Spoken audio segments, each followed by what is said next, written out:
नमस्कार दोस्तों, ईरान से बढ़ती दोस्ती की वजह से अमेरिका ने भारत पर क्या कदम उठाया है, ब्रह्मोस मिसाइल को लेकर कौन सी बड़ी खुशखबरी सामने आई है और सऊदी अरब के लिए भारत क्या नई सौगात लेकर पहुंचा है। आज कई अहम अपडेट हैं जो आपको मेनस्ट्रीम चैनल्स पर शायद ही देखने को मिले, इसलिए वीडियो को अंत तक जरूर देखें। सबसे पहले बात करते हैं G20 समिट की, जो इस बार साउथ अफ्रीका के जोहान्सबर्ग शहर में होने जा रही है। खबरें हैं कि प्रधानमंत्री नरेंद्र मोदी आज G20 में हिस्सा लेने के लिए रवाना हो चुके हैं। आमतौर पर G20 में 19 देश शामिल होते हैं और साथ में यूरोपियन यूनियन और अफ्रीकन यूनियन भी, लेकिन इस बार का G20 रिसेंट टाइम्स का सबसे कम अटेंडेंस वाला समिट माना जा रहा है। अभी तक की रिपोर्ट्स के मुताबिक कई बड़े नेता इस समिट को स्किप कर रहे हैं। सबसे पहले तो यूएस प्रेसिडेंट डोनाल्ड ट्रंप, फिर अर्जेंटीना के प्रेसिडेंट जेवियर मिलेई, चीन के शी जिनपिंग, रूस के व्लादिमीर पुतिन और मेक्सिको की president Claudia शीनबॉम।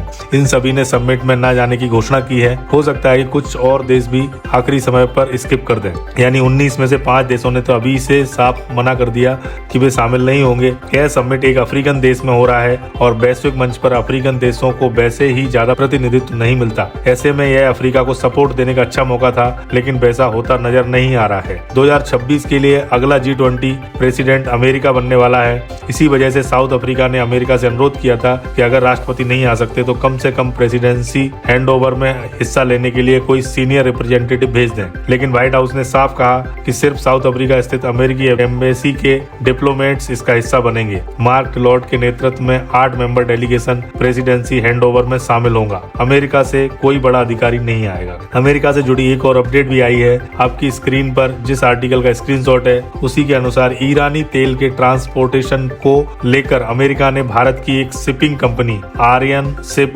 Management private limited पर सैंक्शन लगाए हैं। अमेरिका के आरोप है कि इस कंपनी ने ईरान की सेफर एनर्जी जैन नाम की कंपनी के कई जहाज ऑपरेट करके उसे मदद पहुंचाई है, जिन पर पहले से सैंक्शन लगे हैं। जाहिर हुसैन और जुल्फिकार हुसैन जो इस कंपनी से जुड़े हैं, उन पर भी प्रतिबंध लगाए गए हैं। अमेरिका का दावा है कि सेफर एनर्जी जैन ईरान की मिलिट्री की फ्रंट कंपनी है, जिसे सिर्फ सैंक्शन से बचाने के लिए बनाया गया था। साथ ही अमेरिका ने फिर चेतावनी जारी की कि भारत समेत सभी देशों को ईरानी ऑयल पर लगी पाबंदियों का पालन करना होगा। अब बढ़ते हैं अगली खबर की ओर। संयुक्त अरब अमीरात यानी UAE दुबई और एयर शो में हिस्सा लेने के लिए भारत ने 3 तेजस फाइटर जेट भेजे थे, लेकिन खबर आई है कि उनमें से एक तेजस कल दिन में वहां क्रैश हो गया। वीडियो रिकॉर्डिंग के समय तक पायलट के लेकर कोई जानकारी नहीं थी। यह हादसा भारतीय समय अनुसार 3:40 बजे दुबई टाइम 2:10 पर हुआ। विजुअल्स देखकर यह साफ नहीं है कि पायलट इजेक्ट कर पाए हैं या नहीं। आप जब यह वीडियो देख रहे होंगे, हो सकता है कि तब तक क्रैश का कारण सामने आ चुका हो। अगर आपको पता चले तो नीचे कमेंट में जरूर बताएं। अभी तक एयरफोर्स की तरफ से कारण का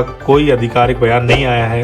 पाकिस्तान की तरफ से ऑनलाइन इसको लेकर फेक नैरेटिव फैलाया जा रहा है कि तेजस में पहले से फ्यूल लीक की दिक्कत थी, लेकिन जानकारी के लिए बता दूं, तेजस की पहली उड़ान 2001 में हुई थी और 2015 में यह इंडियन एयरफोर्स का हिस्सा बना था। तब से अब तक केवल 2 तेजस जेट क्रैश हुए हैं और एक 2024 में जैसलमेर में और दूसरा आज दुबई में। एयरफोर्स ने कोर्ट ऑफ इंक्वायरी का आदेश दे दिया है ताकि सही वजह पता चल सके। तेजस भारत का बेहद महत्वपूर्ण फाइटर जेट है, क्योंकि भारत इसे सिर्फ खुद के लिए नहीं बल्कि कई विदेशी देशों को एक्सपोर्ट करने की भी तैयारी कर रहा है। नेक्स्ट अपडेट आ रही है भारत और इजराइल से जुड़ी। आपकी स्क्रीन पर आर्टिकल का स्क्रीनशॉट भी दिख रहा होगा। जैसा कि हमने बताया कि भारत के commerce and industry minister Piyush Goyal ji 3 दिन की इजराइल यात्रा पर गए हुए हैं। अब वहां से एक बड़ी खबर सामने आई है। भारत और इजराइल ने फ्री ट्रेड एग्रीमेंट के लिए आधिकारिक तौर पर नेगोशिएशन शुरू कर दी है। पीयूष गोयल और इजराइल के ट्रेड मिनिस्टर नीर बरकात ने terms of reference document sign करके FTA की बातचीत के पहले चरण की शुरुआत कर दी है। जल्द ही दोनों देशों के ट्रेड रिप्रेजेंटेटिव्स की पहली मीटिंग होगी।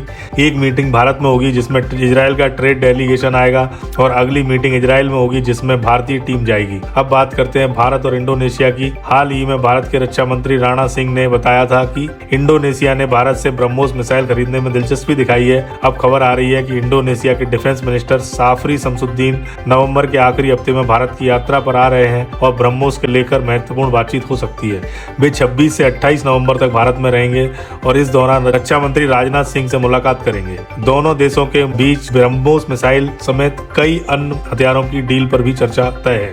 नेक्स्ट अपडेट है रसियन ऑयल को लेकर। आपकी स्क्रीन पर दिख रहे स्क्रीनशॉट के अनुसार रिलायंस इंडस्ट्रीज ने 21 नवंबर की डेडलाइन का पालन करते हुए रूसी तेल की खरीद पूरी तरह बंद कर दी है। कंपनी का कहना है कि 1 नवंबर के बाद रिफाइनरी से जितना भी ईंधन विदेशी बाजारों में भेजा जाएगा वह नॉन रसियन ऑयल से ही तैयार होगा। अमेरिका और यूरोपियन यूनियन ने पहले से ही रूसी तेल पर कड़े प्रतिबंध लगाए हुए थे और इसी के तहत 21 नवंबर की डेडलाइन तय की गई थी। इसी वजह से रिलायंस ने 20 नवंबर से ट्रांजिशन शुरू कर दिया है और 21 नवंबर को इसे पूरा कर दिया जाएगा। रिपोर्ट्स के मुताबिक रिलायंस इंडस्ट्रीज रसियन ऑयल की जगह सऊदी अरब के तेल का उपयोग करेगी, यानी आने वाले महीनों में भारत की इंपोर्ट्स में सऊदी ऑयल की हिस्सेदारी बढ़ने वाली है। हालांकि दिसंबर के बाद ही स्पष्ट होगा कि रसिया की जगह भारत किस देश से कितना क्रूड खरीद रहा है। अब बात मिस यूनिवर्स 2025 के कॉन्टेक्स्ट की। खबर है कि मेक्सिको की फातिमा बॉस ने इस साल का मिस यूनिवर्स टाइटल जीत लिया है। भारत में मनिका विश्वकर्मा ने हिस्सा लिया था।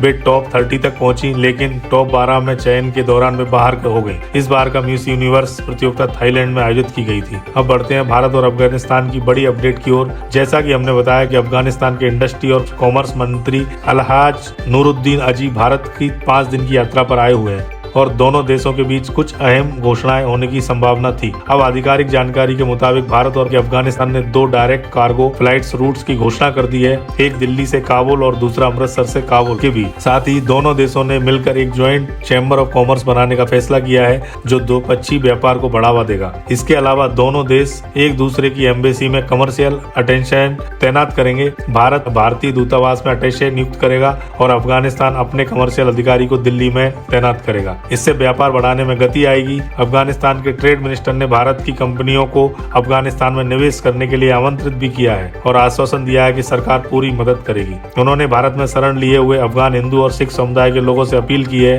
कि वे अफगानिस्तान लौटें और देश के पुनर्निर्माण में योगदान दें। उन्होंने वादा किया कि सरकार उन्हें पूर्ण सुरक्षा प्रदान करेगी। भारत में रहते हुए अफगान मंत्री ने अमेरिका पर भी टिप्पणी की। उन्होंने कहा कि अमेरिका ने अभी तक अफगानिस्तान के $9 बिलियन वापस नहीं किए।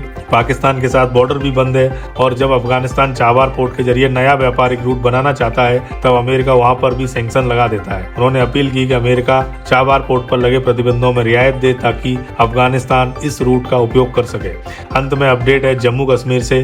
खबर आई है कि जम्मू कश्मीर पुलिस और स्टेट इन्वेस्टिगेशन एजेंसी ने कश्मीर टाइम्स जो एक लोकप्रिय अखबार है के ऑफिस पर छापा मारा है। छापेमारी के दौरान AK-47 के कारतूस, बुलेट्स, रिवॉल्वर, पिस्टल राउंड्स और हैंड ग्रेनेड की पिंस जैसी चीजें बरामद हुई हैं। सबसे हैरानी की बात यह है कि ये सारी चीजें कश्मीर टाइम्स के जम्मू ऑफिस से मिली हैं जो एक घनी आबादी वाले इलाके में स्थित है। अब सोचिए जब एक अखबार के दफ्तर में इस तरह का सामान मिल सकता है तो ओवर ग्राउंडेड वर्कर्स किस स्तर पर ऑपरेट कर रहे होंगे, आप सोचिए। तो दोस्तों, हर दिन दुनिया में कुछ ना कुछ बड़ा बदलाव हो रहा है। कहीं नई दोस्ती बन रही है तो कहीं पुराना रिश्ता टूट रहा है। कोई देश अपनी पॉलिसी बदल रहा है तो कोई अपनी ताकत दिखाने में लगा हुआ है। इन सब के बीच भारत भी अब इस खेल का हिस्सा नहीं बल्कि गेम चेंजर बन चुका है। हर नई डील, हर नई मीटिंग, हर स्ट्रेटेजिक मूव में भारत का प्रभाव और बढ़ रहा है। यही असली मकसद है हमारे चैनल RK न्यूज स्टूडियो का, आप तक पहुंचाना वो खबरें जो सिर्फ सुर्खियां नहीं बल्कि भारत की वैश्विक ताकत की असली तस्वीर दिखाती है। यहाँ हम बात करते हैं जियोपॉलिटिक्स की गहराई की,